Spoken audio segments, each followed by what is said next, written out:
मेंढर में आज शौहर ने बीवी को हथौड़े से पीट पीट कर कत्ल कर दिया। ये मामला अड़ी पुलिस चौकी मेंढर के तहत आता है। मोहम्मद खलील नामी शख्स ने अपनी बीवी गजनफर भी को हथौड़े से मार मार कर कत्ल कर दिया। बाद में पुलिस ने मौके पर पहुंचकर मुलजिम को गिरफ्तार कर लिया। पुलिस ने मुतवफ्फी की लाश को तहवील में लेकर मेंढर के सब डिस्ट्रिक्ट अस्पताल पहुंचाया, जहां पुलिस ने पोस्टमार्टम के बाद लाश वर्सा के हवाले कर दी। मुतवफ्फी के लवाहिकीन ने पुलिस से मदद की अपील की है। मुतवफ्फी के रिश्तेदारों ने कातिल को सख्त से सख्त सजा देने की मांग की है। पुलिस ने मुकदमा दर्ज कर मुलजिम को गिरफ्तार कर लिया है। ठीक ठाक रहने सन, खुशहाल बच्चे नहीं ना, बच्चियां शादी दी थी नहीं ना।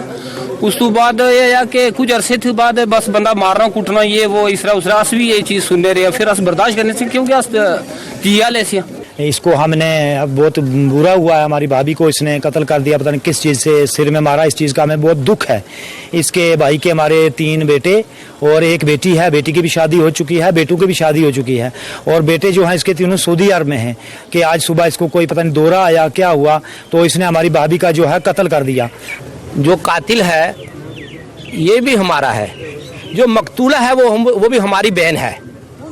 लिहाजा मैं अपने लवाहिकीन जो हैं मकतूला की तरफ से मैं इनको एक गुजारिश करता हूं कि आप मुतमईन रहें, आप मुतमईन रहें। इंशाअल्लाह तबारक ताला आज का मेंढर में आप खुशकिस्मत हैं कि आपके मौजूदगी यहाँ SHO मेंढर की मौजूदगी में ये हुआ है।